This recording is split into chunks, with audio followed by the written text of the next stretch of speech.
Hello student, তোমরা যারা ক্যালকাটা ইউনিভার্সিটির আন্ডারে থার্ড সেমিস্টারের ছাত্রছাত্রী আছো এবং তোমাদের রাষ্ট্রবিজ্ঞান সাবজেক্টটা পাস কোর্সে আছে, অর্থাৎ এমডিসি কোর্সের CC3 পেপার হিসাবে আছে, তোমাদের জন্য আজকের ক্লাসটা খুবই গুরুত্বপূর্ণ।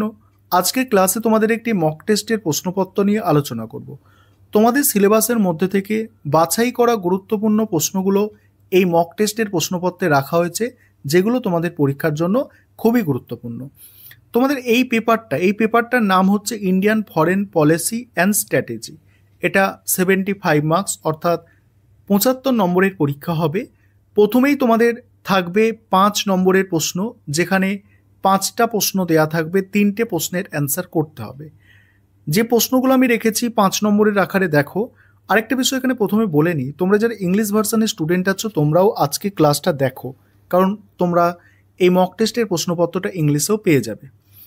দেখো, প্রথম প্রশ্ন আছে 1947 থেকে 64 ভারত চীন সম্পর্ক। দ্বিতীয় প্রশ্ন, ভারতের জোট নিরপেক্ষ আন্দোলনের প্রাসঙ্গিকতা। এনপিটি টিকা, পররাষ্ট্রনীতি বা বিদেশ নীতি কি, জোট নিরপেক্ষ আন্দোলন কি। এগুলো 5-এ আমি দিয়েছি। এবারে মডিউল 1 থেকে 15 নম্বরের যে প্রশ্নগুলো রেখেছি দেখো। 15 নম্বরের প্রশ্ন তোমরা জানো, দুটি প্রশ্নের উত্তর দিতে হয়। একটা মডিউল থেকে 300 শব্দের মধ্যে উত্তর দিতে হয়।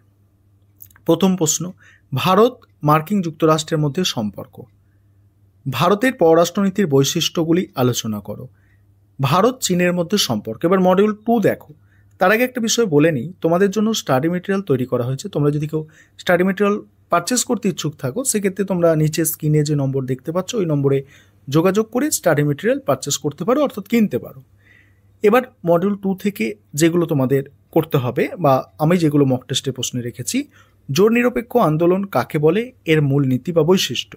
পরের প্রশ্ন, ভারত মার্কিন বেসামরিক পারমাণবিক চুক্তির সম্পর্কে আলোচনা করো। ভারত বিশ্ব বাণিজ্য সংস্থার মধ্যে সম্পর্ক আলোচনা করো। এবার তোমরা যারা ইংলিশ ভার্সন স্টুডেন্ট আছো, তোমরা দেখো এটা ইংলিশ ভার্সানে আছে, তোমরা দেখে নাও। আমি স্ক্রল করে যাচ্ছি, ইংলিশ ভার্সনটাও দেখে নাও।